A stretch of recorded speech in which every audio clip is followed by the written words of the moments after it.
አመሰግናለሁ ክቡር ጠቅላይ ሚኒስትር የማክሮ ኢኮኖሚ አፈጻጸሞች ላይ ያተኮረ እና በአጠቃላይ ለኢኮኖሚ እድገት ያስቀመጥነውን ግምታ አዝማሚያው ምን ይመስላል በዚህ ሩብ ዓመት በ2018 ያቀድናቸውን የእድገት ታርጌቶች ወይም ኢላማዎች ከማሳካት አኳያ ምን ላይ እንገኛለን የሚለውን አነሳለሁኝ።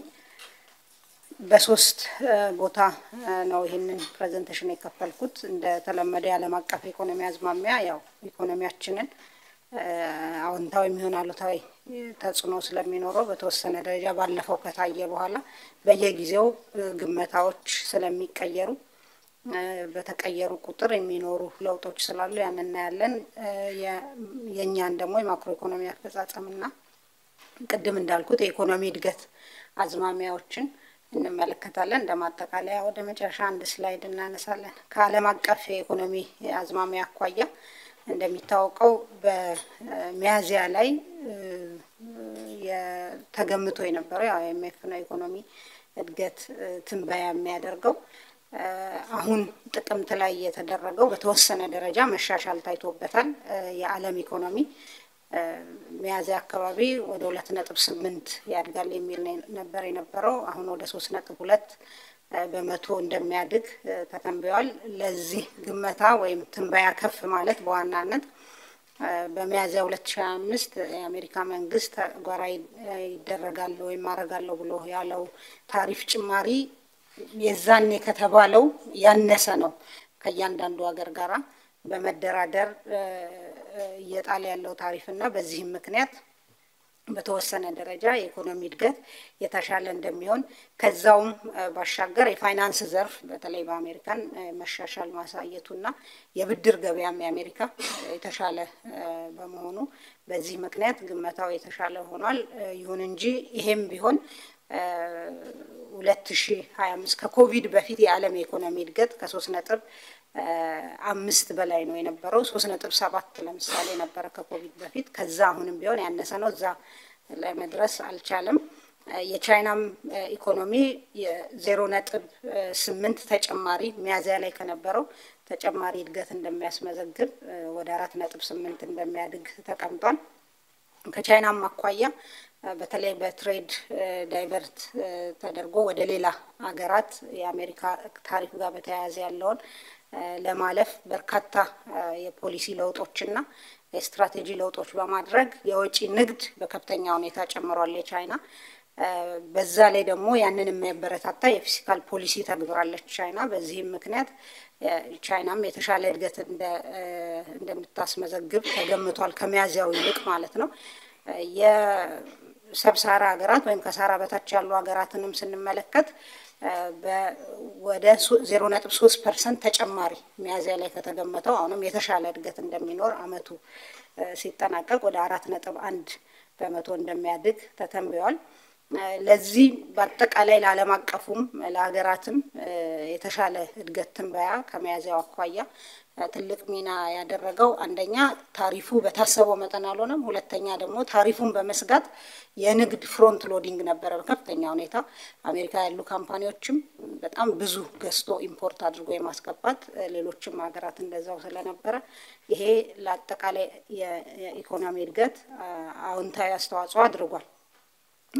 እንግዲህ በእኛም በአፍሪካም ቅድም እንዳልኩት የሰብሳራ አፍሪካ 4.1 የተተነበየ ቢሆንም በቀጠናው ይሄ አማካይ ነው ያሉ ትልልቅ ኢኮኖሚዎች ብለን የምንላቸው ከ1.1 ደቡብ አፍሪካ 1.1 በመቶ እንደሚያድግ፣ ናይጄሪያ 3.9 በመቶ፣ ጎረቤታችን ኬንያ 4.8 በመቶ እንደምታድግ ተተንብዮአል በቅርብ በወጣው ማለት ነው።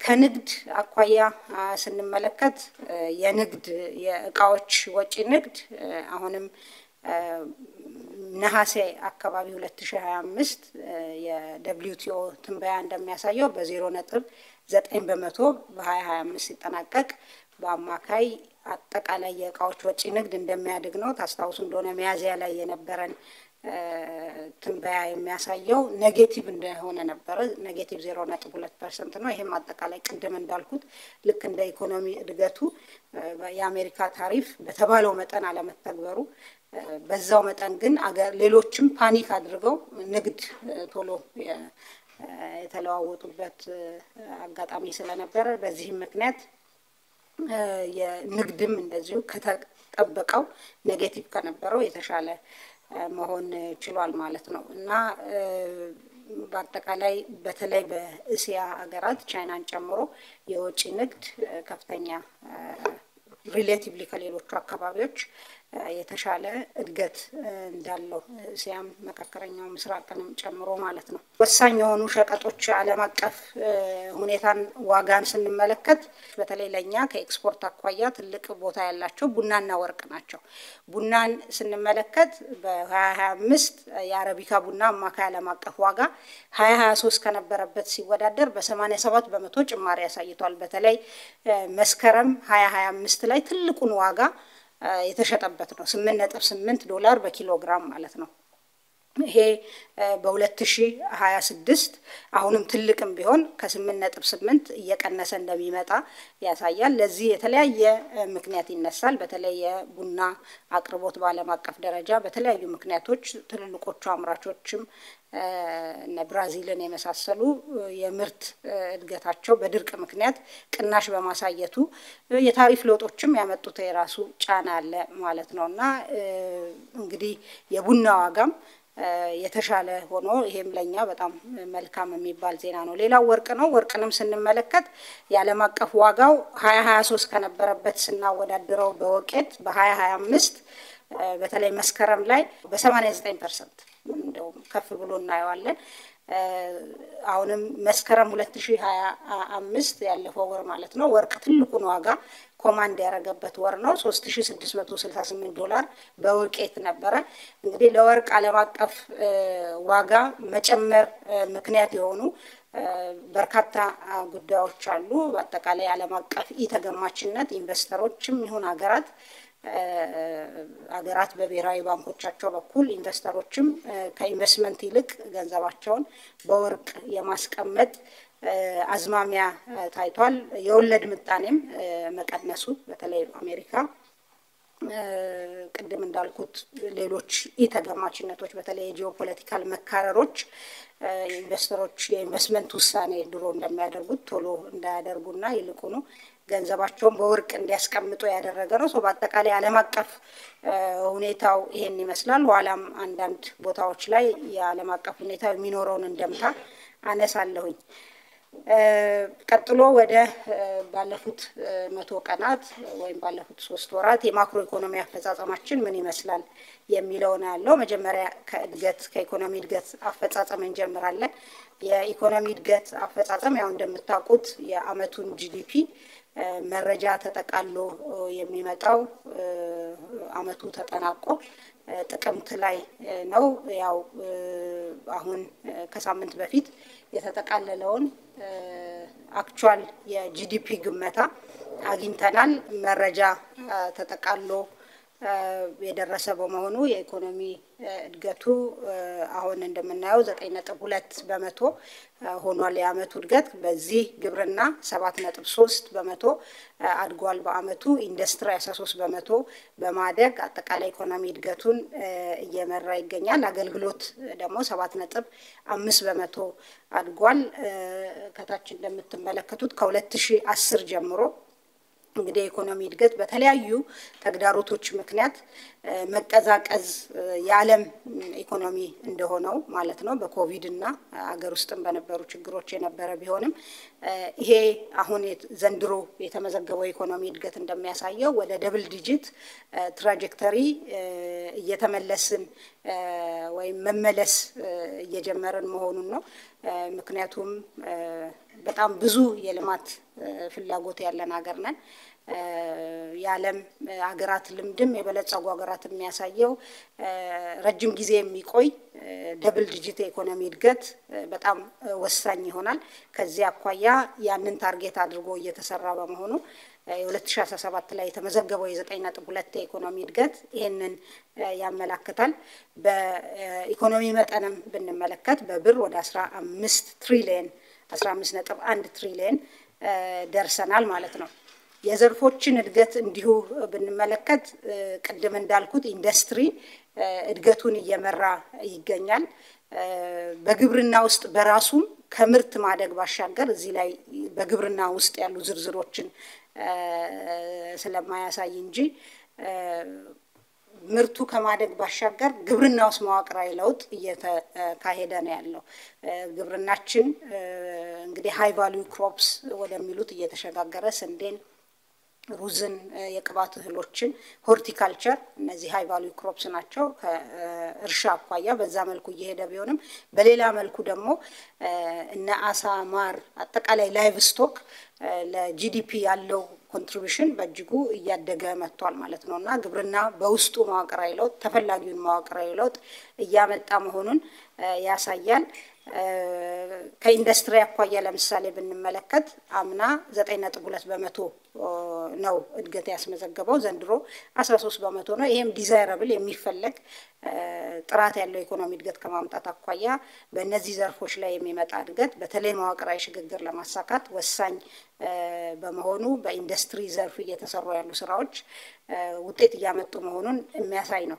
በዚህኛው ስላይድ ላይ የሚታየው አጠቃላይ ከኢኮኖሚ ከጂዲፒያችን ቅድም ካየነው መጠን ዘርፎች ምን ያክል ድርሻ አላቸው የሚል ነው። ከግብርና አኳያ 31.3 በመቶ ነው። ኢንዱስትሪ 30.2 በመቶ ሆኗል። ይሄ ከ1 ፐርሰንቴጅ ፖይንት በላይ ጨምሯል። ኢንዱስትሪ ቅድም ያየነውን የኢኮኖሚ እድገት መሪነትም እዚህ ጋር በሼር ወይም በድርሻም እያየነው እንገኛለን። አገልግሎት 39.6 በመቶ ነው።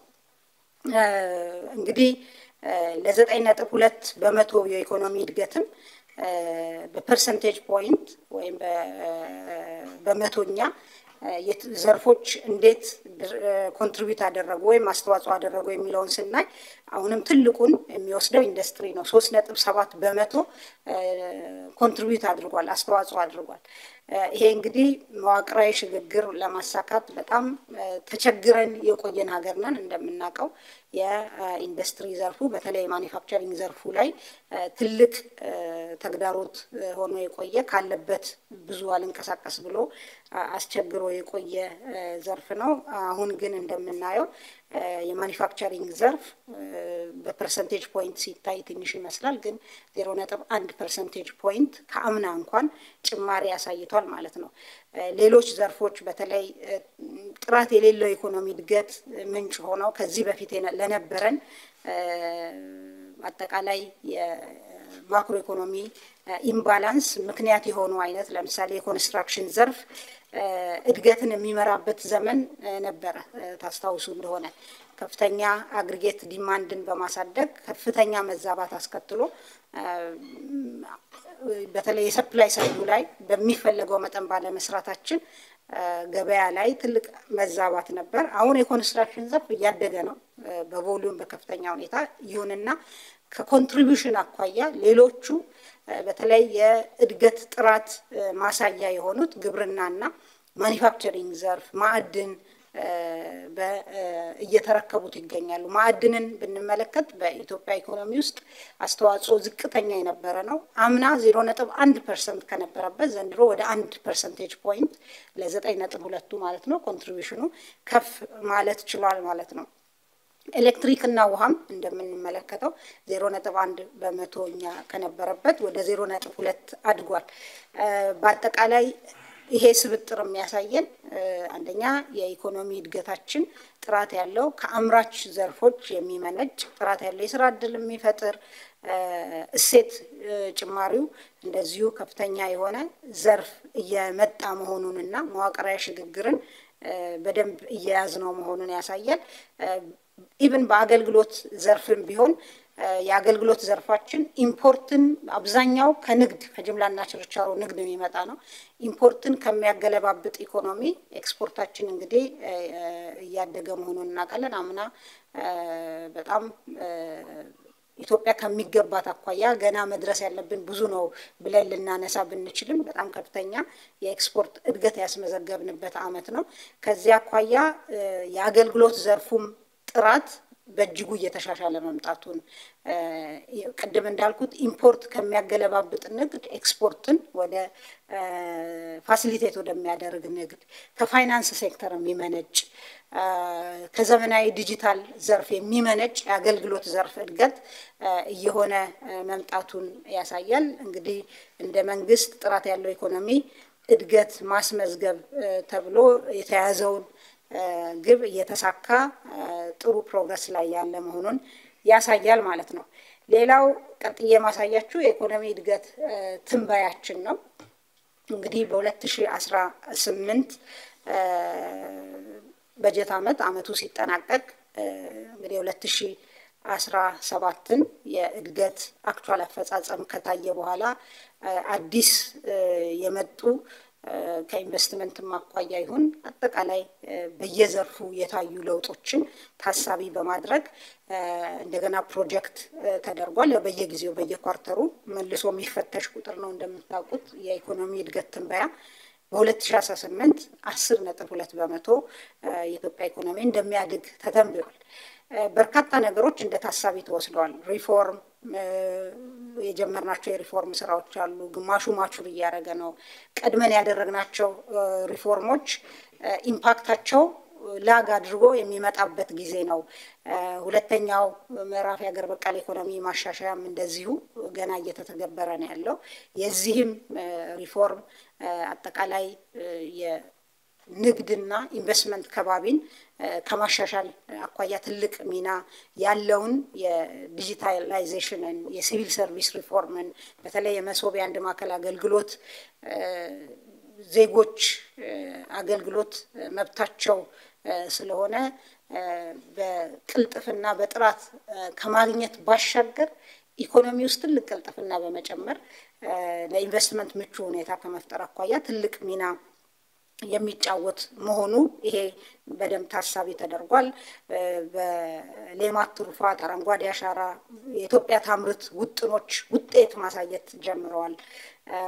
በተለይ ከተሟላ የማክሮ ኢኮኖሚ ሪፎርም ጋር በተያያዘ የውጭ ምንዛሪ አቅርቦት መሻሻሉ አጠቃላይ ኢኮኖሚ ውስጥ የተሻለ መሳለጥን አምጥቷል።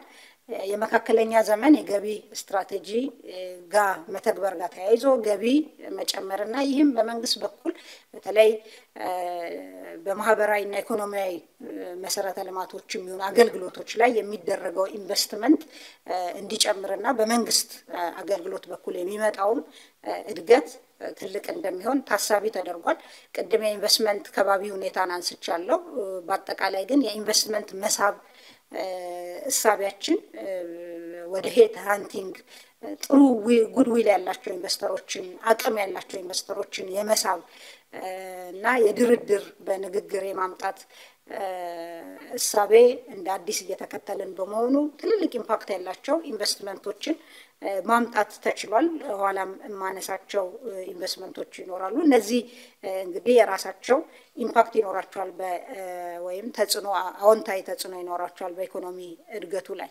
ከዚህም ባሻገር ግን የመንግስት እና የግል ዘርፉ ትብብር በፐብሊክ ፕራይቬት ዳያሎግ የሚሆን የግሉን ዘርፍ ችግሮች እየነቀሱ እየለዩ የመፍታትና የማምረት አቅም የማሳደግ በአጠቃላይ ምርትና ምርታማነትን የመጨመር ስራ ላይ ትልቅ ሚና እየተጫወተ በመሆኑ መንግስትም ከዚህ አኳያ ይሄም እንደ አንድ ታሳቢ ተደርጓል። የልማት ፋይናንስም ተሻሽሏል።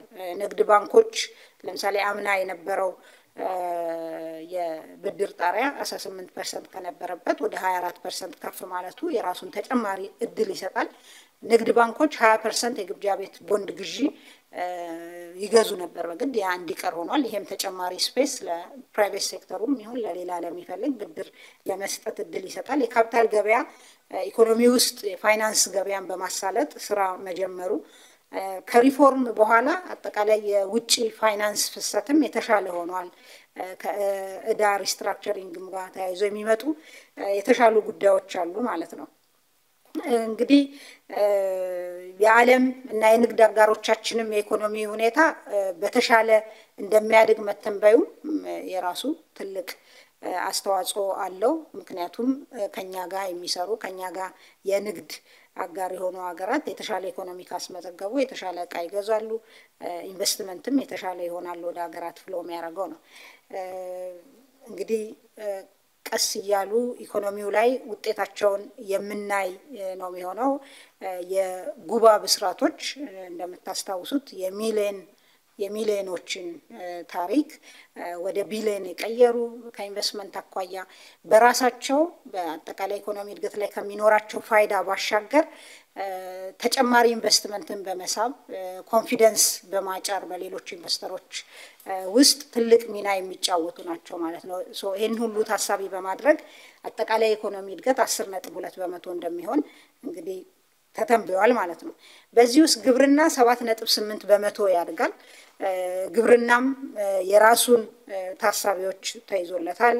የመስኖ የሜካናይዜሽን እና ኮሜርሻላይዜሽን ስራዎች እንደሚስፋፉ በዚህ ውስጥ አጠቃላይ የሪፎርም ስራዎችን በግብርና ውስጥ በርካታ ሪፎርሙን መሰረት ተደርገው የወጡ ህጎች አዳዲስ ህጎች አሉ። እነዚህ ህጎች ወደ ስራ ገብተው ውጤት የሚያመጡበትም አመት እንደሆኑ ታሳቢ ተደርጓል። አዳዲስ የመስኖ ፕሮጀክቶች ወደ ስራ እየገቡ ነው።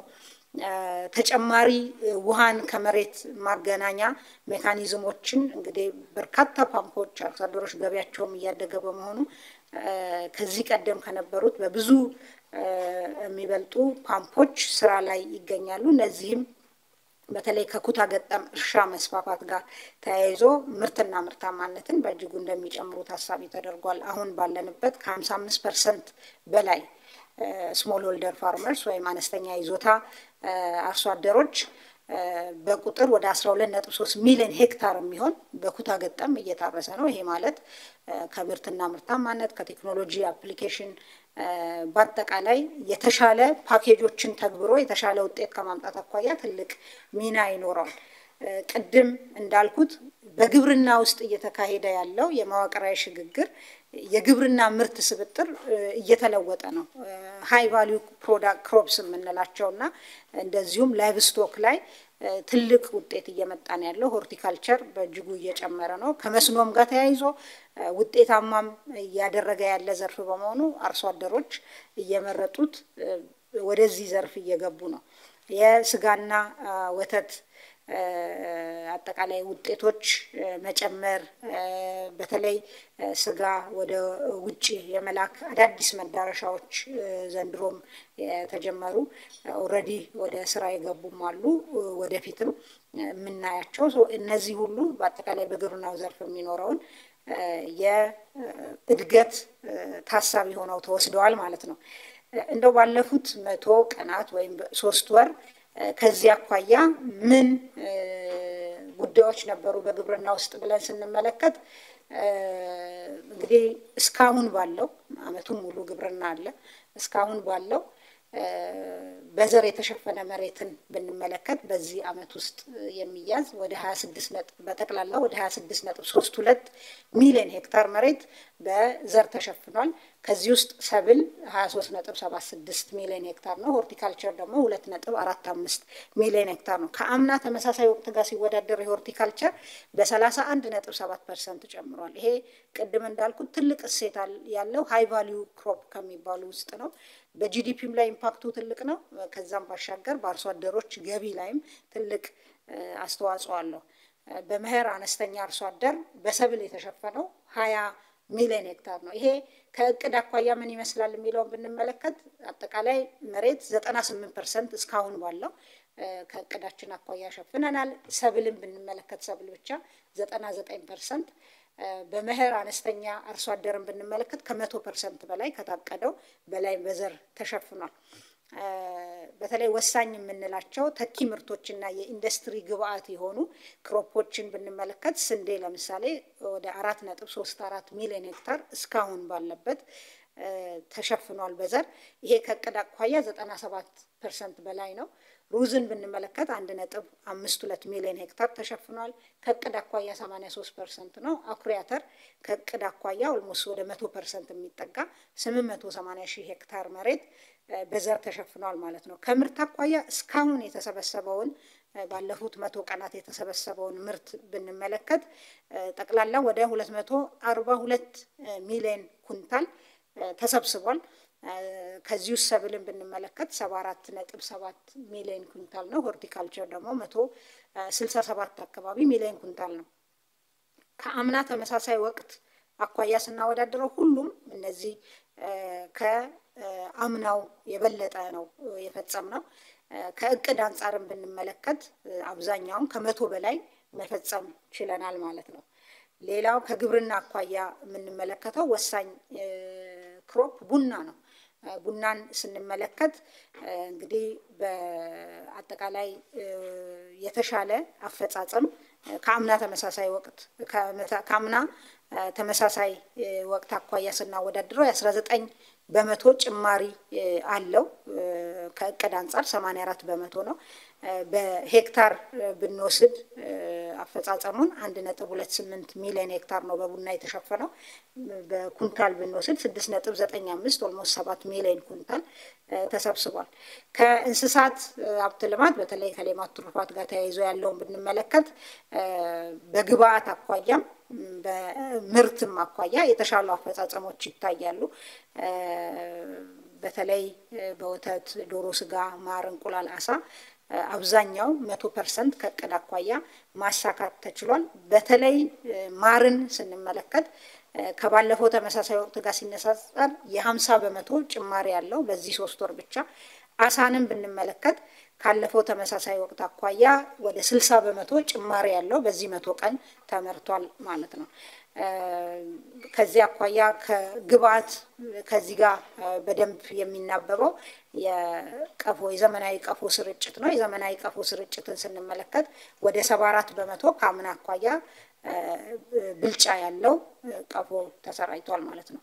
የሚቀጥለው ዘርፍ ኢንዱስትሪ ነው። ኢንዱስትሪ ቅድም እንግዲህ ካለው ኢኮኖሚ እድገት አኳያ በ13.2 በመቶ በማደግ ኮንትሪቢዩት እንደሚያደርግ ወይም አስተዋጽኦ እንደሚያደርግ ተተንብዮአል። ለዚህ የኢንዱስትሪ እድገት ታሳቢዎች አሉ። እንደሚታወቀው አምና እና ዘንድሮ የመጀመሪያ 3 ወራት በጠቅላላው ወደ 132 የሚሆኑ አዳዲስ የማኒፋክቸሪንግ ኢንዱስትሪዎች ወደ ስራ ገብተዋል።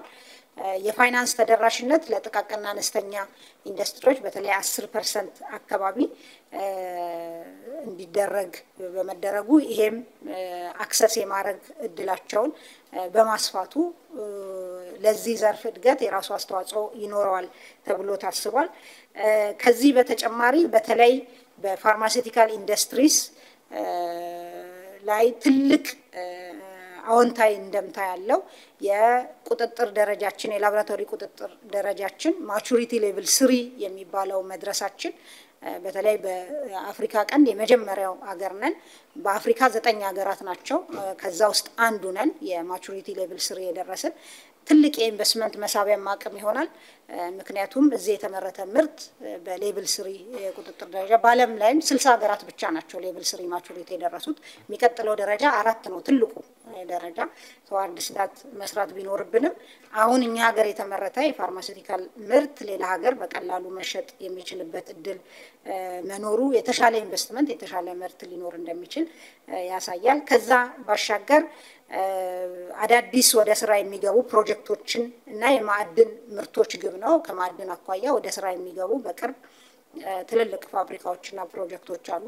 ወደ ግንባታም የሚገቡ በቅርብ የነዳጅ፣ የጋዝ፣ የማዳበሪያ ፕሮጀክቶች ወደ ስራ መግባታቸው የራሳቸው አስተዋጽኦ ይኖራቸዋል። በዚህ ዘርፍ የማኒፋክቸሪንግ ኢንዱስትሪዎች የተሻለ ግብዓት አቅርቦት በተለያየ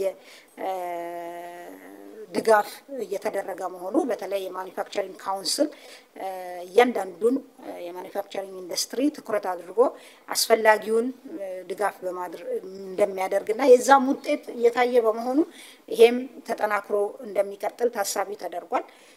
ከኢነርጂ አኳያ የህዳሴ ወደ ስራ መግባት 100% ያሰላ የንፋስ ኃይል የኮንስትራክሽን ዘርፉም ቢሆን ገና መገንባት ያለብን ሀገር ነን ብዙ ግንባታ አለብን ከዚህ አኳያ ኮንስትራክሽን ዘርፍም እንደዚሁ የራሱ ግቦች አሉት ከዚህ አኳያ የኢንዱስትሪው ዘርፍ የተሻለ እድገት እንደሚያስመዘግብ ተተንብዮአል ባለፉት 100 ቀናት የኢንዱስትሪ ዘርፉ ላይ በተለይ ማኒፋክቸሪንግ ዘርፉ ብንመለከት ምን ውጤት ተገኝቷል የሚለውን ብናይ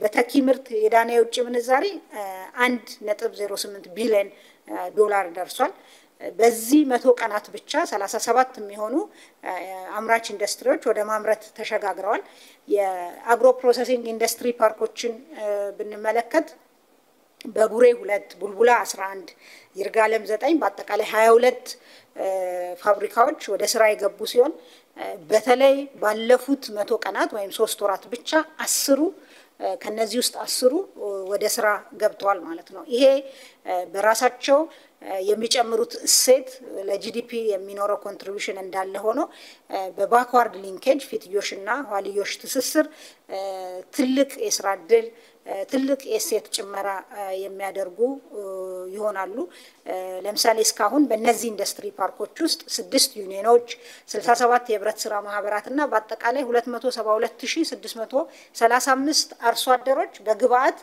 ተሳስረዋል ማለት ነው በዚህም ምክንያት በዚህ ዘርፍ በዚህ አመት ከሌላው ጊዜ የተሻለ ይጠበቃል ተጨማሪም ወደ 31 የሚሆኑ በእነዚህ አግሮ ፕሮሰሲንግ ኢንዱስትሪ ፓርኮች ውስጥ ወደ ስራ ለመጀመር ቅርብ የሆኑ ዝግጁ የሆኑ ኢንዱስትሪዎች በቅርብ ወደ ስራ ሲገቡ የምንሰማ ይሆናል ማለት ነው ይሄም በአመቱ የሚኖረውን ከዚህ ዘርፍ የሚመጣውን እሴት ጭመራ የራሱ አዎንታዊ አስተዋጽኦ የሚያደርግ ነው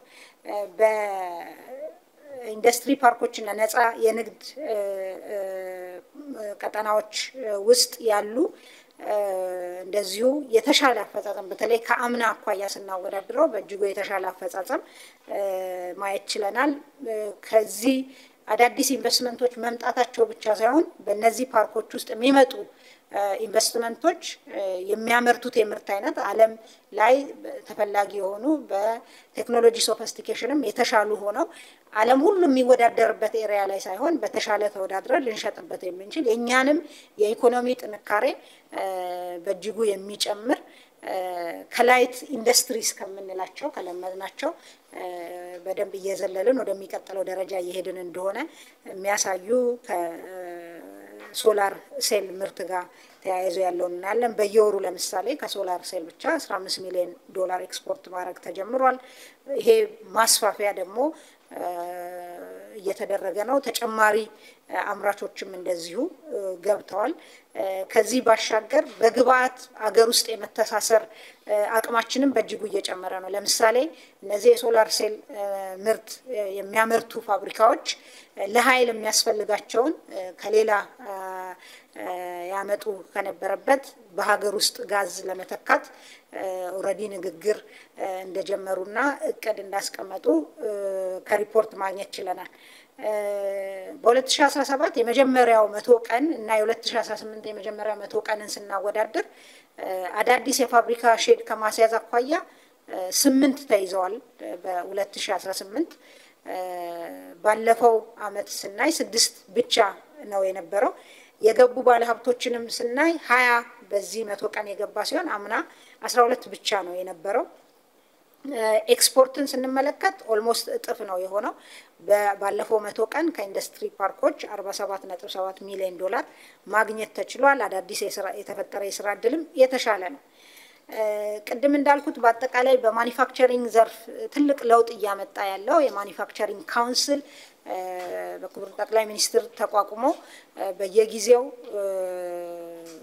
ክትትልና ድጋፍ በማድረግ በርካታ አምራች ኢንዱስትሪዎች የማምረት አቅማቸው እንዲሻሻል የተሻለ ስራ ዕድል እንዲፈጥሩ የተሻለ የውጭ ምንዛሬ እንዲያመጡ ወይም በአገር ውስጥ ምርት እንዲተኩ እየሰራ ይገኛል በዚህ በአምራች ኢንዱስትሪ ካውንስል በማኒፋክቸሪንግ ካውንስል በአጠቃላይ ከመሰረተ ልማት ከፋይናንስ ከግብአት አቅርቦት የጉምሩክ የጸጥታ ከመንግስት አስተዳደር ጋር የተያያዙ ከሀገር ውስጥ ገቢ ጨምሮ አጠቃላይ በኢንዱስትሪዎች ያለ የማኔጅመንት ችግርንም ጨምሮ ያቀም ችግርንም ጨምሮ እየለዩ ከመፍታት አኳያ ባለፉት ጊዜያት 119 በላይ የሚሆኑ ችግሮች ተለይተው አድሬስ ተደርገው ተፈቷል። እንደ ውጤቱን በጥቂቱ ለማሳየት በዚህ ካውንስል ወደ 53 የሚሆኑ ፋብሪካዎች በተለይ እገዛ ከተደረገላቸው ውስጥ በዛ እገዛ ምክንያት ወደ 11.7 በመቶ የማምረት አቅም አጠቃቀማቸው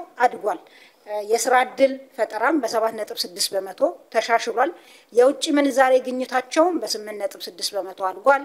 በአጠቃላይ በእነዚህ ኢንዱስትሪ ፓርኮች ውስጥ የአዳዲስ ኢንቨስትመንቶች መጥተው ስራ መጀመራቸው ብቻ ሳይሆን የሚመጡ ኢንዱስትሪዎች ወይም እየመጡ ያሉ ኢንቨስትመንቶች ከለመድነው የላይት ማኒፋክቸሪንግ ኢንዱስትሪ ባሻገር በቴክኖሎጂ ረቀቅ ያሉ ዓለም የደረሰበት ዓለም ላይ ተወዳድረን ልንሸጣቸው የምንችላቸው አይነት አብዛኛው ሀገር ሁሉም ሀገር የሚሸጠው አይነት ሳይሆን ከዛ የተሻሉ ነገሮች የሚያመርቱ ፋብሪካዎች ወደ ስራ መግባት ችለዋል። የሶላር ሴል ምርት ለምሳሌ አንዱ ነው። ከዚህ በየወሩ ኤክስፖርት አሁን ባለንበት 15 ሚሊዮን ዶላር ማግኘት ጀምረናል። እነዚህ ኢንዱስትሪዎች ተጨማሪ ማስፋፊያም አዳዲስ ኢንዱስትሪዎችም በዚሁ በሶላር ሴል ምርት ወደ ግንባታ ይገባሉ፣ በቅርብ ወደ ማምረት የሚገቡ ማለት ነው። እነዚህ ኢንዱስትሪዎች የሚያስፈልጋቸውን የኃይል ምንጭ በሀገር ውስጥ ጋዝ ለመተካት ስራ ጀምረዋል። አንዱ ይሄ በተለይ አምራች ኢንዱስትሪዎች የእሴት ጭመራቸው በሀገር ውስጥ ያለው ከፍ ያለ እንዲሆን የሀገር ውስጥ ሎካል ኮንቴንታቸው ከፍተኛ እንዲሆን ይጠበቃል። ከዚህ አኳያ ትልቅ ሚና አለው ማለት ነው። በአንዳንድ ኢንዲኬተሮች ስንመለከት አዳዲስ ፋብሪካ ሼድ በማስያዝ በዚህ 100 ቀን 8 የሚሆኑ የያዙ ሲሆን አምና 6 ብቻ ነበረ። አዳዲስ ባለሀብቶችንም ስንመለከት በአጠቃላይ 20 በዚህ 100 ቀን አዳዲስ ባለሀብቶች ወደ ኢንዱስትሪ ፓርኮች ገብተዋል። አምና 12 ብቻ ነው የነበረው። በኤክስፖርት ስንመለከት ኤክስፖርት ኦልሞስት እጥፍ ሆኗል። በኢንዱስትሪ ዘርፍ ውስጥ ቅድም ያየነውን እድገት ለማስመዝገብ የማዕድን ዘርፉም የራሱ አስተዋጽኦ ይኖራል። ከማዕድን ዘርፍ አኳያ ቅድም ካነሳዋቸው ታሳቢዎች ባሻገር ባለፉት 100 ቀናት ያለው የምርት ሁኔታ ምን ይመስላል የሚለውን ብንመለከት ወርቅን ስናይ 11.47 ቶን ማምረት ተችሏል። ይሄ ከባለፈው በጀት ዓመት ተመሳሳይ ወቅት ጋር ሲነጻጸር 66 በመቶ እድገት አለው። ከእቅድ አንፃር 137 በመቶ ማሳካት ተችሏል። እቅዱ 8.37 ቶን ነበር። አምና በዚህ ሰዓት 6.9 ቶን ነው ማምረት የቻልነው። ጌጣጌጥ ማዕድናት 667% ጭማሪ ያሳይቷል ከአምና። የኢንዱስትሪ ማዕድናት ለኢንዱስትሪ ግብዓት የሚሆኑም እንደዚሁ 71 በመቶ ከአምና አኳያ ጭማሪ ያሳይቷል። ይሄ እነዚህ ግብዓቶች ጨመሩ ማለት እነዚህ ግብዓቶች እነ ካኦሊን የሚባሉ ለተለያዩ ፋብሪካዎች ለቀለም፣ ለውሃ እና ሌሎች የፕላስቲክ ፋብሪካዎችን ጨምሮ ግብዓት የሚሆኑ ናቸው። ግብዓት በዚህ ያክል ጨመረ ማለት የነዛ ፋብሪካዎችም ምርት በዛው መጠን የተሻለ ይሆናል ማለት ነው ግብዓት እንደመሆናቸው። ተኪ ምርቶች ብለን የምንላቸውን ለምሳሌ ድንጋይ ከሰልን ብንመለከት ከእቅድ አንፃር 110% ተሳክቷል። ከአምና ተመሳሳይ ወቅት አኳያ 131 በመቶ ያሳያል። ብረት እንደዚሁ ለረጅም ጊዜ እንደምታውቁት የብረት ምርት ሲቀንስ ከነበረበት ከአምና ጀምሮ የተሻለ ውጤት እያመጣ ያለ ነው። ከተመሳሳይ ወቅት ከአምና እንኳን በ36% የበለጠ የብረት ምርት ተመርቷል ባለፉት 100 ቀናት። ከእቅድ አንፃርም ከ100% በላይ ማሳካት ተችሏል። ሲሚንቶም እንደዚሁ ከአምና ተመሳሳይ ወቅት አኳያ 57.6 በመቶ ጭማሪ ያለው ተመርቷል በ100 ቀናት። ሌላው እንግዲህ ከእቅድ አንፃር 89 በመቶ ነው። በማዕድን ዘርፍ በቀጣይ ትልቅ ውጤት የምናይበት እንደ ኢንቨስትመንትም በኢንቨስትመንት አካውንት የምናደርገው ከዛም ባሻገር በግንባታ ሂደትም ኋላ ምርት ደረጃ ስንደርስም ለሀገራችን ኢኮኖሚ ትልቅ ለውጥ የሚያመጣ ሌሎች አገራት የእድገት ትራጀክተሪያቸውን ሲቀይሩ ኮንትሪቢዩት ካደረጉ ዘርፎች መካከል በዋናነት የሚጠቀሰው የማዕድን ዘርፍ ነው። የማዕድን ዘርፋችን ካንቀላፋበት እንግዲህ ተነስቶ ሀብታችንን አይተን የመጠቀም አቅማችን መሻሻሉን በእጅጉ የሚያሳይ ነው። ቅድም እንዳልኩት የጉባ ብስራቶች ብዬ ያልኳቸው ወደ 10 ቢሊዮን ዶላር የሚሆን ኢንቨስትመንት በነዳጅና ተፈጥሮ ጋዝ ፕሮጀክት እንዲሁም በተለይ ከኢትዮጵያ ኢንቨስትመንት ሆልዲንግ ጋራ የኢትዮጵያ መንግስትን በመወከል የማዳበሪያ ፕሮጀክት እንደዚሁ የሀገራችንን የማዳበሪያ ፍላጎት ከመጨመር ባሻገር እንደ ኢንቨስትመንት ትልቅ ኮንፊደንስ የሚሰጥ ኢንቨስትመንት ነው። ከዛ ባሻገር እንግዲህ እነዚህ በስራ እድል ፈጠራ እንኳን በግንባታ ሂደትም ይሁን ከተጠናቀቁ በኋላ ያለውን ብንመለከት በጣም ትልቅ ሚና የሚጫወቱ የነዳጅና ተፈጥሮ ጋዝ ፕሮጀክትን ብንመለከት ለምሳሌ ወደ ስራ የገባው ተመርቆ ወደ በአመት 111 ሚሊዮን ሊትር የሚያመርተው ወደ 200 ሰራተኞችን ይሄ መጀመሪያ ዙር የተመረቀው ማለት ነው የቀጠረ ነው። በቀጣይ በዛው ወደ ስራ የገባው መሰረት ድንጋይ ተጥሎለት 1.33 ቢሊዮን ሊትር በአመት ማምረት አቅም ያለው ይሄ ሁለተኛው ምዕራፍ ደግሞ እንደዚሁ 2000 ሰራተኞችን የሚቀጥር ነው። የነዳጅ ማጣሪያው የጎዴ ወደ 2000 ቋሚ ሰራተኞችን ይቀጥራል። የማዳበሪያ ፋብሪካው 1200 ቋሚ እንደዚሁ 3000 ጊዜያዊ በግንባታ ጊዜው የሚቀጥር ነው። በአጠቃላይ 8400 ጠቅላላ ሰራተኛ የሚቀጥር ነው። ከስራ እድል ፈጠራ አኳያ ብቻ ብንመለከት በትንሹ ይሄ ቀጥታ ያለውን ነው የምነግራችሁ። ቀጥተኛ ያልሆነ በእነዚህ ኢንቨስትመንቶች እዛ አካባቢ መሄድ የሚፈጠረው ተጨማሪ የስራ እድል እንዳለው ነው። እንግዲህ ከስራ እድሉ ባሻገር በጣም ትልልቅ እሴቶችን ለእድገታችንም ይሁን በአጠቃላይ ለኢኮኖሚው የሚያመጣ ነው። የሌላው ከማዕድን ዘርፍ አኳያ በቅርብ ወደ ስራ የሚገባውና ሙከራ ላይ ያለው የኩምሩክ ጎልድ ማይኒንግ ነው። ከ5 እስከ 7 ቶን በአመት የማምረት አቅም እንደሚኖረው ይጠበቃል። በቅርብ ወደ ስራ ይገባል። ይሄም ከፍተኛ የስራ እድል የሚፈጥር ነው።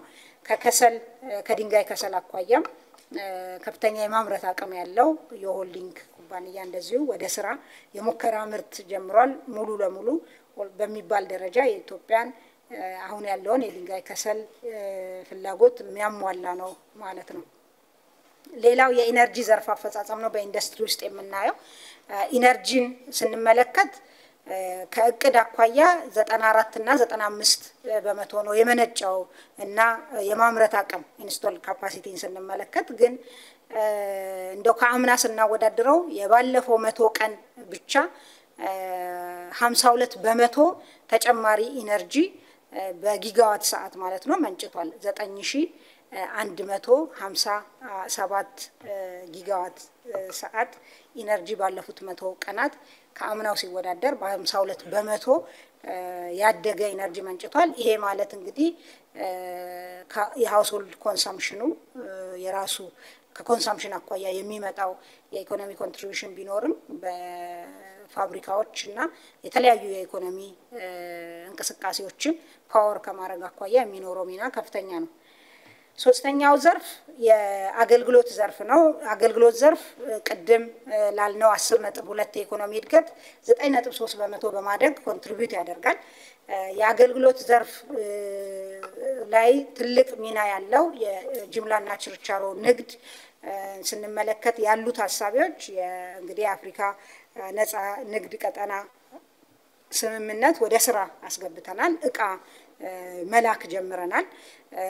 እንዲሁም የንግድ ዘርፉ የጅምላና ችርቻሮ ንግድ ዘርፍ ክፍት ተደርጓል ማለት ነው። እንግዲህ ከንግድ ዘርፉ ላይ ካሉ ታሳቢዎች ባሻገር ንግድ ቅድም እንዳልኩት በአፍሪካ ነፃ የንግድ ቀጠና መጀመራችን እንዲሁም የንግድ ዘርፉ ክፍት በመደረጉ በዚህ ዘርፍ ኢንቨስትመንት የተሻለ እየመጣ መሆኑ ያ ዘርፍ የተሻለ አስተዋጽኦ እንዲኖረው የሚያደርግ ነው። የወርቅ እና የቡና ዓለም አቀፍ ገበያ ዋጋ መልካም ሁኔታ ላይ መሆን እንደዚሁ የቱሪስት ፍሰትን ብንመለከት ከኮቪድ በፊት ከነበረው የተሻለ መሆን ጀምሯል። የሀገራችን የውጭ ሀገር ቱሪስት ፍሰት የሀገር ውስጥ ቱሪዝምም እንደዚሁ የተሻለ ነው።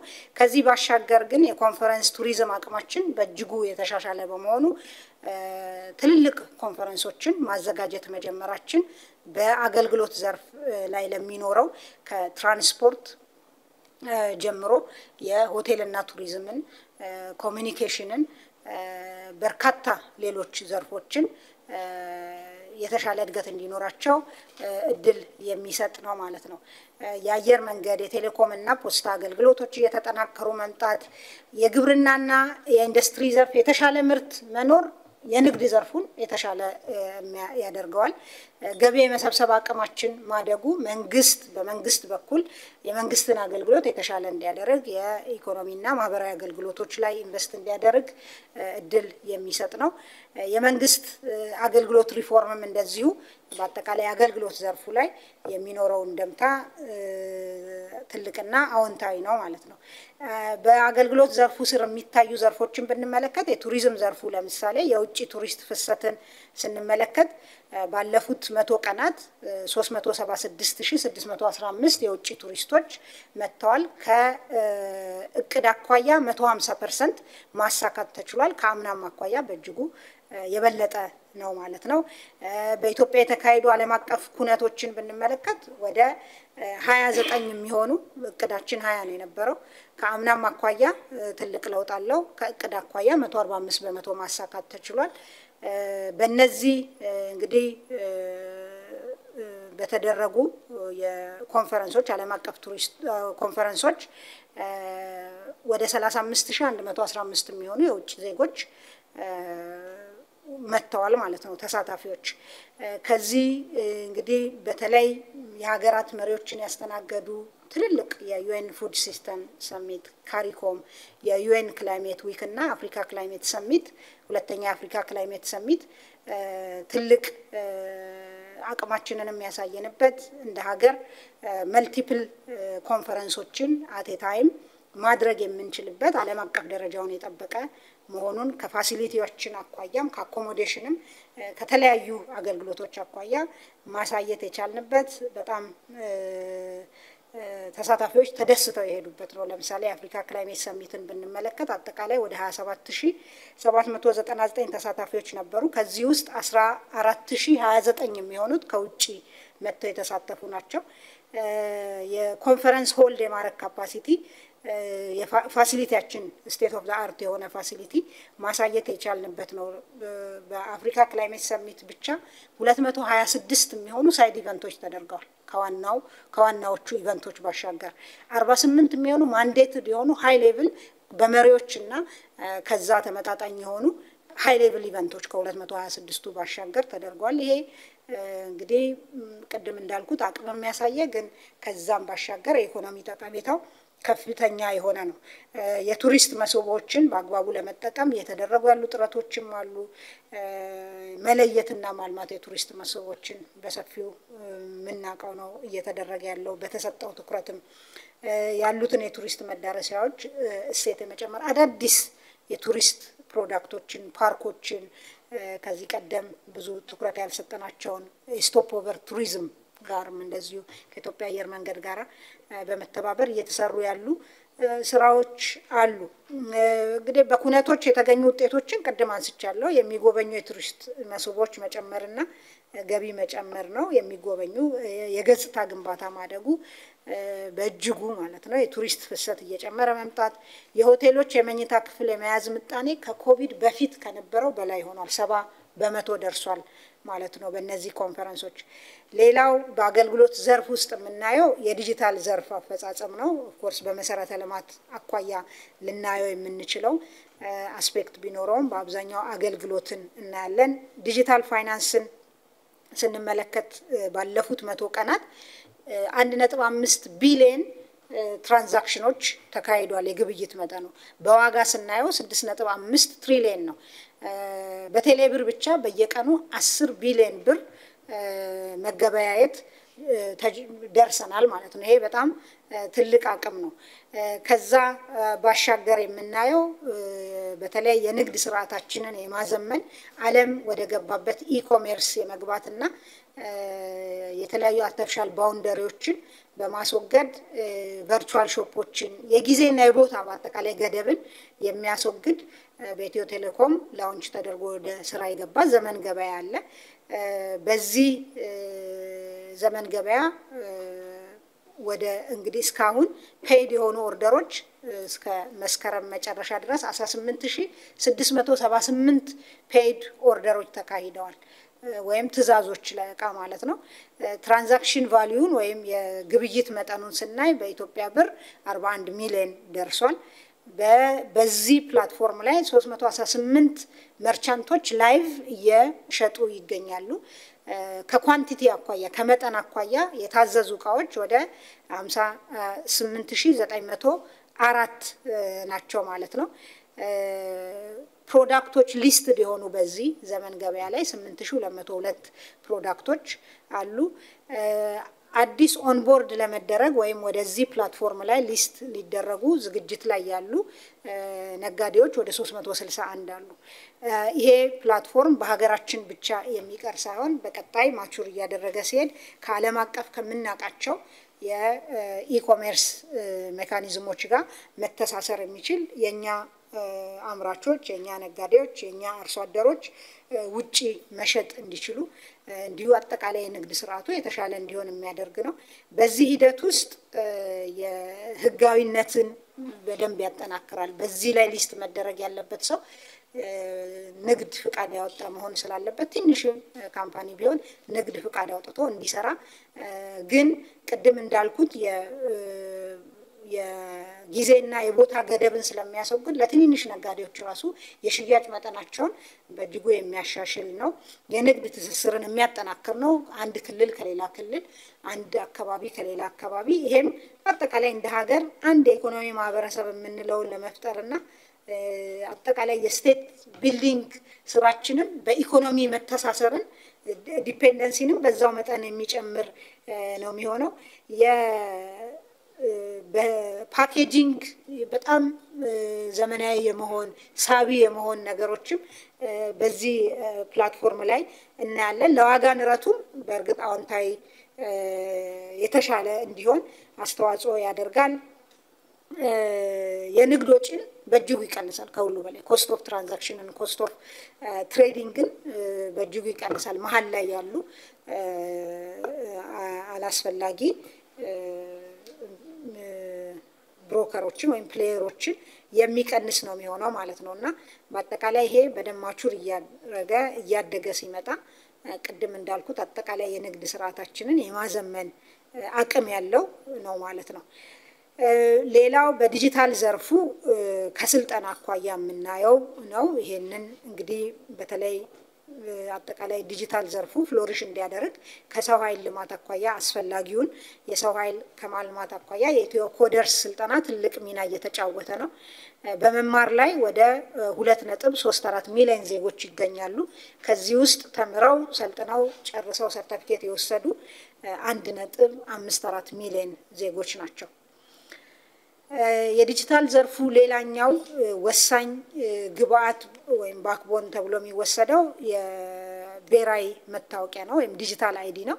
ከዲጂታል አይዲ አኳያ ለአገልግሎት ማግኛ የተሻለ መብትን ከመስጠት ባሻገር አሁንም ህጋዊነትንም አንድ ሰው አንድ መሆኑን የምናስመሰክርበት ከዛም ባሻገር አገልግሎት አሰጣጥን ከማቀላጠፍ አኳያ ትልቅ ሚና ያለው ጉዳይ ነው።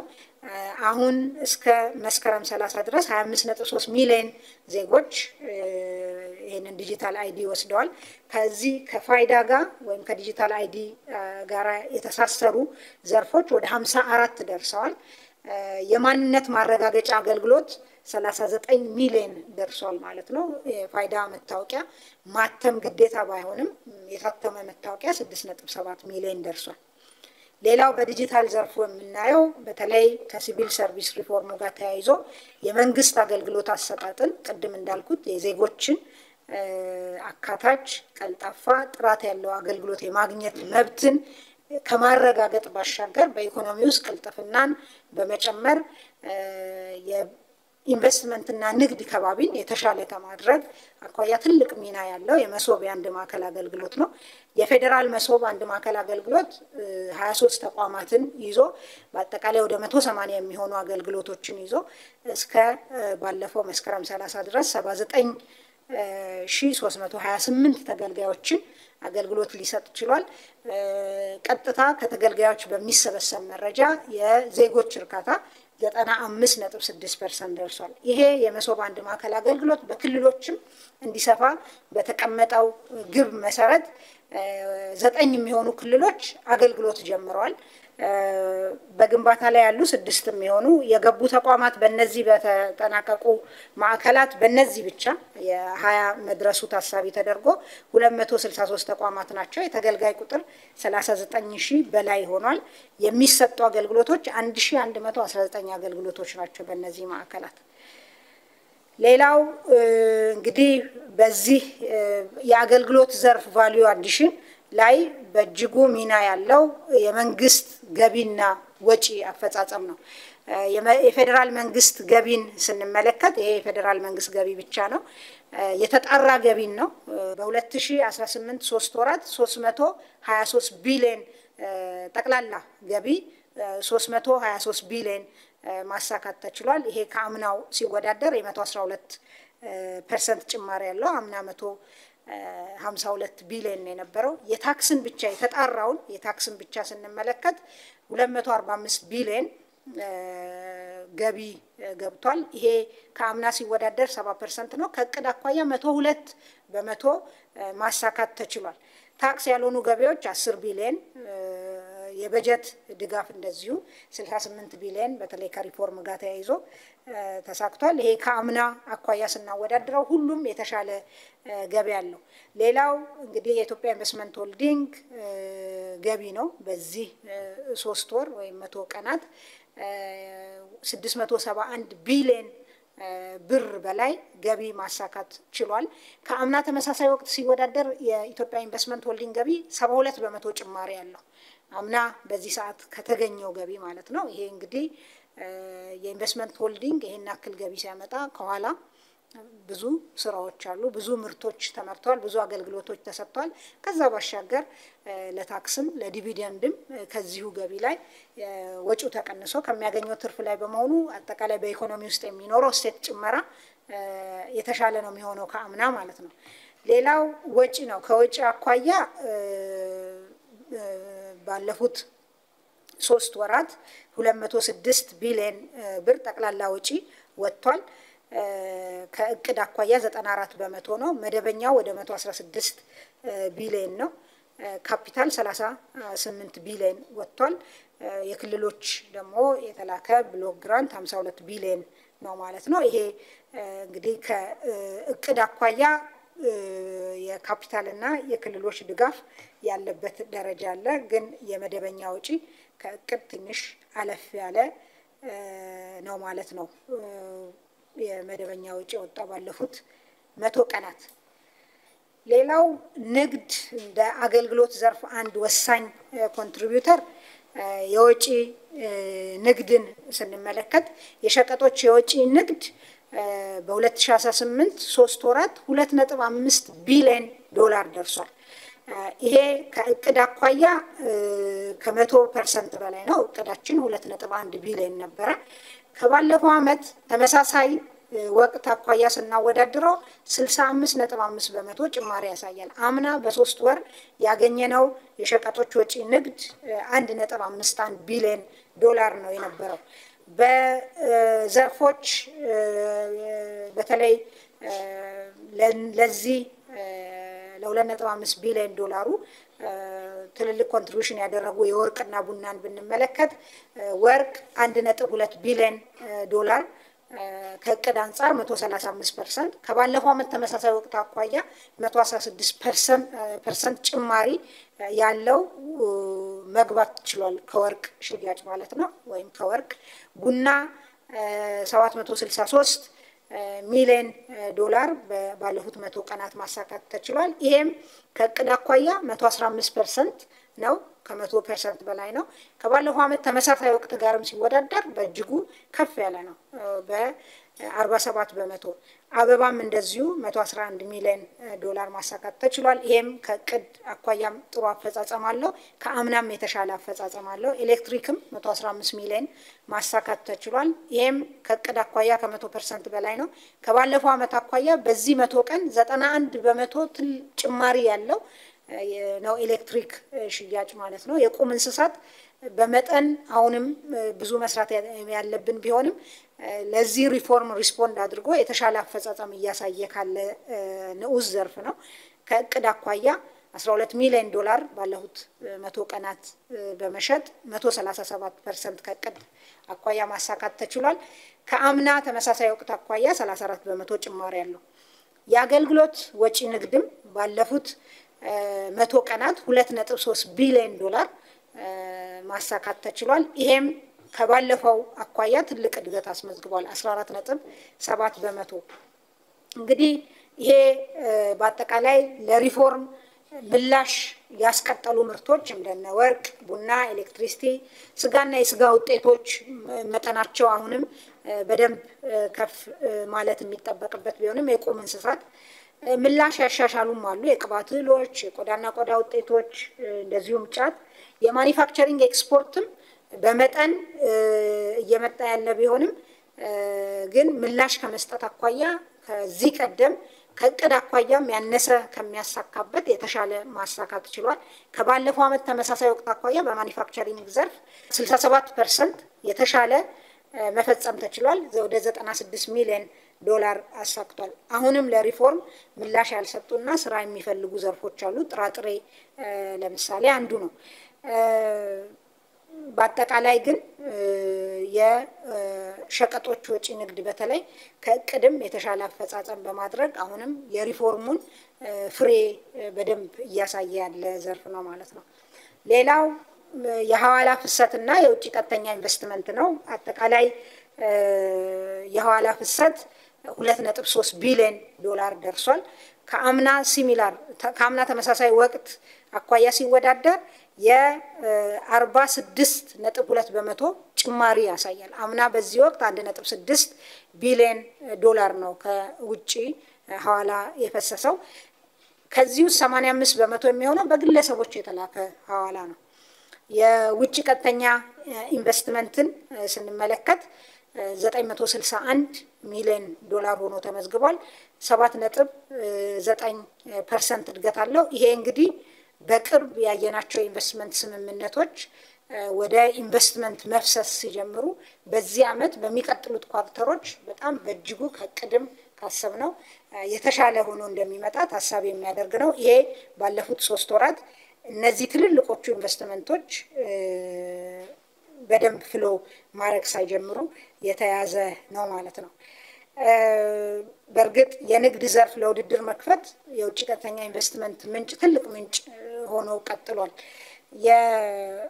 እንግዲህ የልዩ ኢኮኖሚ ዞኖችንም ብንመለከት ከውጭ ምንዛሪ ገበያ አኳያ ፍሰት አኳያ የራሳቸው ኢንቨስትመንትም በዛው አክል የተሻለ መሆኑን የሚያሳይ ከውጭ ቀጥተኛ ኢንቨስትመንት አኳያ ቅድም እንዳልኩት የተለመዱት ሁሉም የሚወዳደርባቸው ዘርፎች ሳይሆን የዓለም አሁን የውጭ ቀጥተኛ ኢንቨስትመንት በተለይ ግሪንፊልድ ኢንቨስትመንት ብለን የምንላቸው አይነት ሽፍትን እያየን ባለንባቸው ዘርፎች ላይ እኛ ጋም የዛ አይነት ተወዳዳሪነት እያሳየን መሆኑን የሚያሳዩ ፊውቸሩን ሼፕ የሚያደርጉ ኢንቨስትመንቶች ናቸው። የለመድናቸው አይነት የላይት ማኒፋክቸሪንግም ይሁን ሌሎች ኢንቨስትመንቶች በዓለም ላይ ትንበያው የሚያሳየው እየተቀዛቀዙ እንደሚሄዱ ነው። አገራት ወደ ውስጥ የማየት በነዛ ምርቶች ራሳቸውን የመቻል ፍላጎት እየጨመረ የመጣ በመሆኑ እነዚህ ኢንቨስትመንቶች ከሀገራቸው ወጥተው አሁን ባለው የዓለም ኢተገማችነት ትልቅ ሪስክ ወስዶ ኢንቨስት የማድረግ እድላቸው እየጠበበ መጥቷል። ይልቁንም ከኤአይ ጋር የተያዙ ኮንዳክተር ማምረቻ ፋሲሊቲዎች፣ የኤሌክትሪክ ተሽከርካሪ፣ የባትሪ ማምረቻ እና በአጠቃላይ እንዲህ አይነት ኢንቨስትመንቶች ናቸው ድንበር ተሻጋሪ እየሆኑ ያሉትና ከዚህ አኳያ ትልቅ ኢንቨስትመንት በእኛም የሚጠበቅ ነው። በተለይ የኤአይ መሰረት የሆነው ዳታ ማዕከል ግንባታ ኢንቨስትመንት ከ2022 ጀምሮ በዓለም አቀፍ ደረጃ ከ170 ቢሊዮን ዶላር በላይ ደርሷል። ይህ እንግዲህ በ2025 370 ቢሊዮን ዶላር ሊደርስ እንደሚችል ይገመታል ማለት ነው በጥናት። ይሄ ከዚህ የሚገኝን ሼር እኛም ዝግጁነታችንን አጠናክረን ይሄን ኢንቨስትመንት የተወሰነውን ሼር የማግኘት እድላችንን ማስፋት ይጠበቅብናል የሚል ነው በአጠቃላይ ያለው ግምገማ። የፋይናንስ ኢንዱስትሪ በአገልግሎት ዘርፍ ውስጥ የሚታይ ነው። ከፋይናንስ ኢንዱስትሪ አኳያ አጠቃላይ ተቀማጭ ሀብት 3.73 ትሪሊየን ብር ደርሷል። ይሄ ከሰኔ አኳያ ስናየው 6.2 በመቶ ጭማሪ ቢኖረውም ከአምና መስከረም 2017 ተመሳሳይ ወቅት ጋር ሲወዳደር የ38 በመቶ ጭማሪ ያሳይቷል። ብድር ጠቅላላ የተሰጠ 262 ቢሊዮን ብር ሆኗል ባለፉት 100 ቀናት ወይም 3 ወራት። ከዚህ ውስጥ እንግዲህ ይሄ ከአምና ተመሳሳይ ወቅት ጋር ሲወዳደር የ113% ብልጫ አለው። ከዚህ ውስጥ የመንግስት 18.7 በመቶ ነው ብድሩ። አብዛኛው ወደ 81 በመቶ የሚሆነው ለግሉ ዘርፍ የሄደ ነው። በዘርፎች ስንመለከት ቅድም ያሳየኋችሁን የእድገት ታሳቢዎችን በደንብ በዚህኛውም እንድታዩት እፈልጋለሁኝ። ከዚህ ቀደም ባልተለመደ ሁኔታ ለዘርፎች የሚሰጠው የብድር መጠን በእጅጉ እየተሻሻለ መሆኑን ያሳያል። የንግድ ዘርፍ ለምሳሌ ባለፉት 100 ቀናት 110 ቢሊዮን ብር አግኝቷል። ከአምና አኳያ የ86 በመቶ ጭማሪ ያለው። ግብርና 44 ቢሊዮን አግኝቷል። የ249% ጭማሪ ያለው። ማኒፋክቸሪንግ 36 ቢሊዮን ብር አግኝቷል ብድር፣ የ121 በመቶ ጭማሪ ያለው ከአምና ሲወዳደር።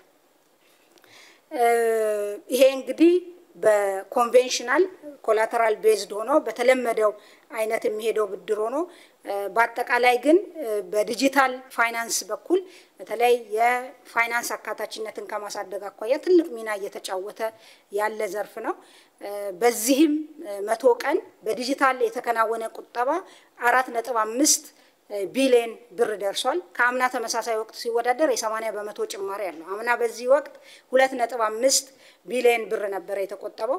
ከብድር አኳያ በዚህ 100 ቀናት ብቻ 11.2 ቢሊዮን ብር ብድር ተሰጥቷል።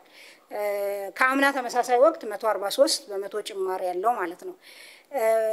በአጠቃላይ ፋይናንስ ኢንዱስትሪው ላይ የፋይናንስ ገበያውን የተሻለ እንዲሆን ኢፊሸንሲ እንዲጨምር ቬሎሲቲ እንዲጨምር ያለው ፋይናንስ ኦፕቲማይዝድ ሆኖ መጠቀም እንዲቻል የካፒታል ገበያ ወደ ስራ መግባት ትልቅ ሚና እየተጫወተ ነው። በተለይ በባንኮች መካከል የሚደረግን ግብይት የብር ግብይት ሊኩዊዲቲ ችግር ያለባቸው ሊኩዊዲቲ የተሻለ ካላቸው የሚበደሩትን ባለፉት 100 ቀናት 200 ቢሊዮን ብር አገበያይቷል የካፒታል ገበያው። የመንግስት የግምጃ ቤት ሰነዶችም እንደምታውቁት በካፒታል ገበያው ተመዝግበዋል፣ መገበያየት ተጀምሯል። እስካሁንም 18 የግምጃ ቤት ሰነዶች እንግዲህ ተመዝግበዋል ማለት ነው። ይሄም የገንዘብን ኢፊሸንሲ የተሻለ የሚያደርግ ነው። በአጠቃላይ የውጭ ምንዛሪ ግኝትን ስንመለከት በድምሩ 8.29 ቢሊዮን ዶላር ባለፉት 100 ቀናት ተገኝቷል። በዚህ ውስጥ ትልቅ የመዋቅር ለውጥ እንደገና ቅድም ያልኩትን የሚደግፍ ያንን ኮምፕሊመንት የሚያደርግ መረጃ ከወጪ ንግድ የሚመጣው የውጭ ምንዛሪ ግኝት 57.6 በመቶ ሆኗል። ከዚህ ቀደም ከወጪ ንግድ የምናገኘው የውጭ ምንዛሪ በሌሎቹ በእጅጉ ይበለጣል ነው። ኦፍ ኮርስ የውጭ ሐዋላ በቀጣይ 27 በመቶ ይዟል። የውጭ ቀጥተኛ ኢንቨስትመንትም 11 በመቶውን አምጥቷል ማለት ነው። ከውጭ ምንዛሪ ገበያ ዴቨሎፕመንት አኳያ ልማት አኳያ ባለፉት 3 ወራት ባንኮች እርስ በርሳቸው $19.2 ሚሊዮን ተገበያይተዋል ባንኮች። ብሔራዊ ባንክ ባለፉት 3 ወራት $150 ሚሊዮን እንደዚሁ አጫርቷል። ይሄም ቅድም ያልኩትን በተለይ ከሪፎርሙ በኋላ የውጭ ምንዛሪ በኢኮኖሚ ውስጥ የተሻለ አቅርቦት ከማሳካት አኳያ ትልቅ ሚና ተጫውቷል። የውጭ ምንዛሪ ገበያውን የማረጋጋት ሂደቱ ግልጽነትን ለማስፈን ህግ የማጠንከርና አስፈላጊ አስተዳደራዊ እርምጃዎችን በመውሰድ ገበያውን ሬጉሌት የማድረግ ስራም በአግባቡ እየተሰራ ነው ያለው ማለት ነው። ሌላው እንግዲህ በማክሮ የምናየው እንግዲህ ከኢኮኖሚ እድገት ባሻገር የዋጋ ግሽበት ነው። በአጠቃላይ የዓለም አቀፍ ፌኖሜናን ሆኖ በኢትዮጵያም ባለፉት በርካታ ዓመታት ከ15 ዓመት በላይ ከ2000 ከሚሊኒየሙ ጀምሮ ትልቅ ሆኖ የቆየ ስትራክቸራል ችግር ሆኖ የቆየ ነው። በተለይ ደግሞ ኮቪድ ዓለምን ሂት ካረገ ጀምሮ በሁሉም ሀገር ኢትዮጵያን ጨምሮ ዓለም አቀፍ ተግዳሮት ለኢኮኖሚዎች ሆኖ የቆየ ነው።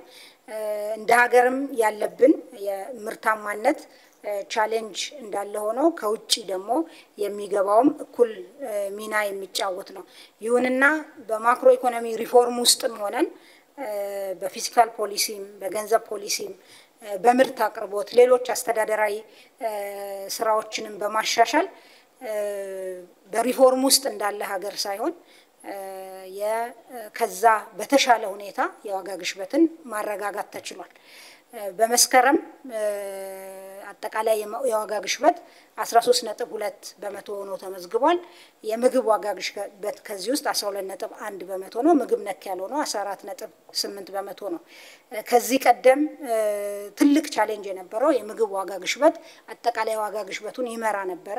አሁን የምግብ ዋጋ ግሽበት ዝቅተኛ መሆኑ የአጠቃላይ ዋጋ ግሽበቱን የሚመራ ለመሆኑ በአጠቃላይ የኢኮኖሚውን ጤናማነት መስመር እያያዘ መሆኑን ያሳያል።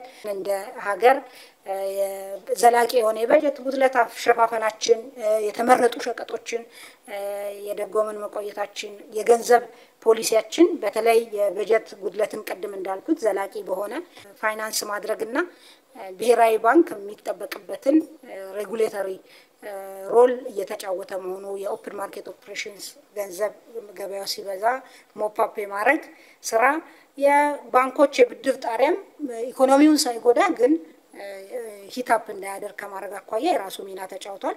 የምርት አቅርቦት የገበያ መሰረተ ልማት ተጨማሪ ለምሳሌ 121 ገበያዎች ባለፉት 100 ቀናት ተቋቁሟል። ይሄ የራሱ ሚና ተጫውቷል ማለት ነው። ስራ ፈጠራን ስንመለከት እንግዲህ በሀገር ውስጥ የተፈጠረ የስራ እድል 535,000 ነው ባለፉት 3 ወራት። ይሄ ከእቅድ አኳያ 58% ነው። በየዘርፉ ብንመለከት በግብርና 186,000 ነው። በኢንዱስትሪ ዘርፍ 122,000 ነው። በአገልግሎት ዘርፍ ደግሞ 227,000 የስራ እድል ተፈጥሯል። በገጠር ከዚህ ውስጥ ካጠቃላዩ 37%፣ በከተማ ደግሞ 62.9% ነው። የሴቶችን ድርሻ ስንመለከት 43.6% ነው። የወጣቶች ከዚህ ውስጥ 76% ሆኗል። የውጭ ሀገር ስራ ስምሪትን እና በዚህ የተፈጠሩ የስራ እድሎችን ስንመለከት ወደ 136,589 ዜጎች በውጭ ሀገር ስራ እድል ተመቻችቶላቸዋል። ከእቅድ አኳያ 85% ነው። ከባለፈው ተመሳሳይ ወቅት ጋር ሲወዳደር ግን 56.8% ብልጫ አለው። ሪሞት ጆብስ እዚህ ሆነው የርቀት ስራ አኳያ 10,713 ዜጎች የሪሞት ጆብስ ላይ ተሳትፎ እናገኛለን። ከእቅድ አኳያ 83% ነው። በዚህ በተለይ በውጭ ሀገር የስራ ስምሪት በተለይ ኤጀንሲዎች የሚያገኙት ኮሚሽን በውጭ ምንዛሪ መልኩ በተለያዩ ባንኮች ወደ ሀገር የሚገባ አለ። ይሄ የራሱ የውጭ ምንዛሪን ከማስገባት አኳያ ሚና ይጫወታል። ባለን ሪፖርት መሰረት ወደ 121 ሚሊዮን የሚጠጋ በእነዚህ የተፈጠሩ የስራ እድሎች ምክንያት የገባ ኮሚሽን አለ። በሀገር ውስጥ የስራ እድልም ይሁን በውጭ ሀገር የስራ ስምሪት የክህሎት ልማት ስራዎች ትልቅ አስተዋጽኦ አድርገዋል። በተለይ ክህሎት መር የስራ ዕድል ፈጠራ የምንለው ማለት ነው። ከዚህ አኳያ በርካታ አጫጭርና እንደዚሁም ፎርማል የሆነው የቲቤት ስልጠና ተሰጥቷል። በመጀመሪያው ሩብ ዓመት ብቻ ለሀገር ውስጥ ስራ ስምሪት ከ575853 ዜጎች እና ለውጭ ሀገር ስራ ስምሪት 135000 ዜጎች በጥቅሉ ከ710,000 በላይ ለሚሆኑ ዜጎች አጫጭር ስልጠና ለማሰልጠን ታቅዶ ከዚህ ውስጥ ወደ 659995 ሰልጣኞች ያጫጭር ስልጠና አግኝተዋል። ይሄም ኢምፕሎያቢሊቲን በመጨመር ትልቅ ሚና ተጫውቷል ማለት ነው። በቲቤትም አኳያ ሰፊ ስራ የሪፎርም እና የስልጠና ስራ እየተሰጠ ነው። ወደ ማጠቃለያው ስንመጣ እንግዲህ በአጠቃላይ የመንግስት ሚና በአዲስ እይታ በመቃኘት ጠንካራ አመራር በመስጠት ርዕይ በማስቀመጥ አይንን ከርዕያችን ሳንነቅል በመስራት ከዘላቂ ከባቢ ጋር የተዛመደ እና አካታች የሆነ የጋራ ብልጽግናን ከማሳካት አኳያ እየተሰሩ ያሉ ስራዎች ውጤት እያመጡ መሆኑን በደንብ የሚታይ ነው። ወደ አፍሪካዊት የብልጽግና ተምሳሌትነት በ10 ዓመት እቅዳችን ላይ ያስቀመጥነውን ግብ ከማሳካት አኳያ ጉዟችን የተሳካ ጉዞ እንደሆነ ማየት ይቻላል። ፈጣን የሆነ ኢኮኖሚ እድገት ከብዝሃ ዘርፍ የሚመነጭ ቅድም ቁጥሮቹ እንዳሳዩት ጥራት ያለው ኖሪሽ የሚያደርግ ከምግብ የሚመነጭ ኢኮኖሚ እድገት ምግብ ከማምረት ሌሎች የፋብሪካ ምርቶችን ከማምረት የሚመነጭ ዘመናዊ አገልግሎትን ከመስጠት ኤክስፖርት የተሻለ ከመፈጸም የሚመጣ የኢኮኖሚ እድገት በማምጣት የፕሮጀክቶች የመፈጸም ቅልጥፍና ኢፊሸንሲ ጌን የብርን ዋጋ የተሻለ በማድረግ ያለንን ሀብት በተሻለ ሁኔታ በመጠቀም እና በዲጂታይዜሽን የመንግስትን የመፈጸም አቅም በመጨመር እንግዲህ ጉዟችንን እያሳካን መሆኑ ይታያል። የኢኮኖሚ መዋቅራዊ ሽግግርን ስንመለከትም እንግዲህ በደንብ አድርገን ጭራውን ይዘነዋል። በጣም ትልቁ ማነቆ የነበረ የባለፉት የ60 ዓመት የኢትዮጵያ ኢኮኖሚ ጉዞ ትልቁ ያልተሳካ ነገር ቢኖር የኢኮኖሚ መዋቅራዊ ሽግግር ነው። አሁን ግን እንዳየነው በአምራች ኢንዱስትሪው እና ሌሎች ዘመናዊ ዘርፎች በኢኮኖሚ ውስጥ ትልቅ ድርሻ እየወሰዱ መጥተዋል። የኢኮኖሚ እድገት ብቻ አይደለም፣ ጥራት ያለው የኢኮኖሚ እድገት ሲመዘገብ ወደ ተጠቃሚነት የመሸጋገር እድሉ ሰፊ ነው። ከዚህ አኳያ እንግዲህ የተለያዩ ተቋማት የተለያየ ቁጥር ያወጣሉ። እኛ ግን የራሳችንን መረጃ የትኛውም የአፍሪካ መንግስት ኢንቨስት አድርጎ በማያረግ ደረጃ ኢንቨስት አድርገን እያለማን እንገኛለን። የዚህ መረጃ ሪዛልት በቅርብ ይመጣል። ግን ለመነሻ አክል ለማንሳት ለምሳሌ ድህነት አኳያ የሚነሳ ቁጥር እንግዲህ የተለያዩ ተቋማት የሚሰሯቸው ካልኩሌሽንስ የተለያየ ሞዴል ይጠቀማል። የገባለትን ነው ሞዴሉ ደግሞ የሚሰጣል ማለት ነው።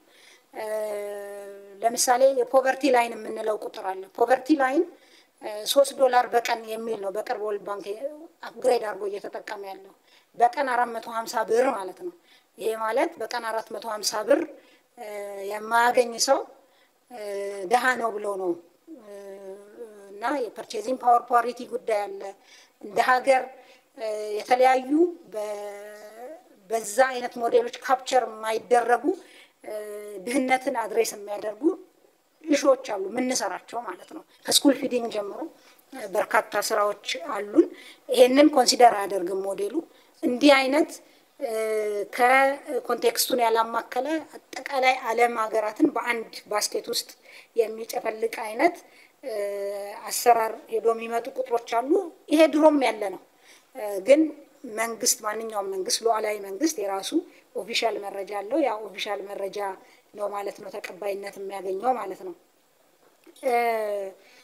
በአጠቃላይ ወደ ተጠቃሚነት የሚለውን እንደው በድህነትንም እንዴት አድሬስ አድርገናል የሚለውን ለማንሳት ለምሳሌ ግብርና ብቻ ከ2010 ጋር ስናወዳድረው በ5 እጥፍ ጨምሯል። በፐርሰንት ብንወስደው ከ430% በላይ ነው የግብርና ምርት ብቻ የጨመረው። ከዚህ ውስጥ 90% በላዩ የሚመጣው ከአነስተኛ አርሶ አደር ነው። የኢትዮጵያ ህዝብ 70% በላይ የሚኖረው በገጠር ነው። ድህነት ብለን ካልኩሌት ስናደርግ እንግዲህ ኢንካም አንዱ ነው አይደለም አድሬስ የሚያደርገው የአርሶ አደሩ ምርት ባለፉት 5 ዓመታት በ5 እጥፍ ካደገ ከ400% በላይ ካደገ እያንዳንዱ አርሶ አደር ቤት የገባ ገቢ አለ ማለት ነው። ሶ ይሄ ገቢ የአርሶ አደሩን የኑሮ ሁኔታ ከማሻሻል አኳያ ትልቅ ሚና ይኖራል። ይሄንን በአርሶ አደር ስፔንዲንግ ማየት እንችላለን። የቤቱ ኮንዲሽን የአርሶ አደር በየቦታው በምንሄድበት መሻሻሉን የምናየው ነው። ለግብርና ሜካናይዜሽን ኢንቨስትመንቱን የምናየው ነው። አርሶ አደሮች የሚያደርጉት ፓምፕ በመግዛት የሚሆን ሌሎች የግብርና ማሽነሪዎችን በመግዛት የሚያደርጓቸው ኢንቨስትመንቶች ተሻሽሏል። ከዛም ባሻገር መንግስት በራሱ ፖሊሲ ሜካኒዝም ታክስም ሰብስቦ ይሁን ሌሎች ተጨማሪ አማራጮችን ኢኖቬቲቭ የሆኑ በመጠቀም የስኩል ፊዲንግ የማህበራዊ አገልግሎቶችን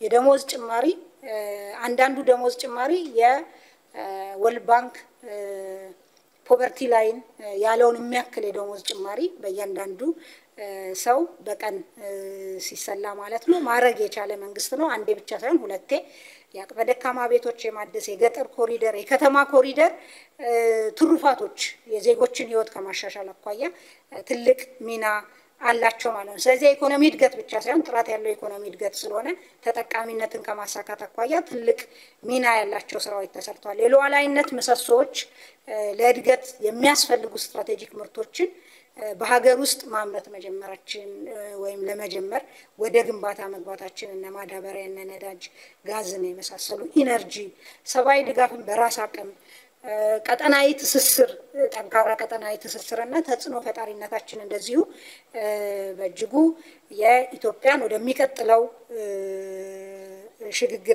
ደረጃ ሽግግር እያደረገች እንደሆነ ማሳያ ናቸው። ህዳሴ ግድብ መጠናቀቅ ለኢነርጂ ከሚያደርገው ኮንትሪቢዩሽን ባሻገር በአጠቃላይ የመቻል አቅም ሁለንተናዊ አቅም የማድረግ አቅምን ያሳደገ በዓለም ላይ እንደዚሁ ተጽዕኖ ፈጣሪነትና ተደማጭነትም ላይ የራሱ ሚና የሚኖረው ነው ማለት ነው።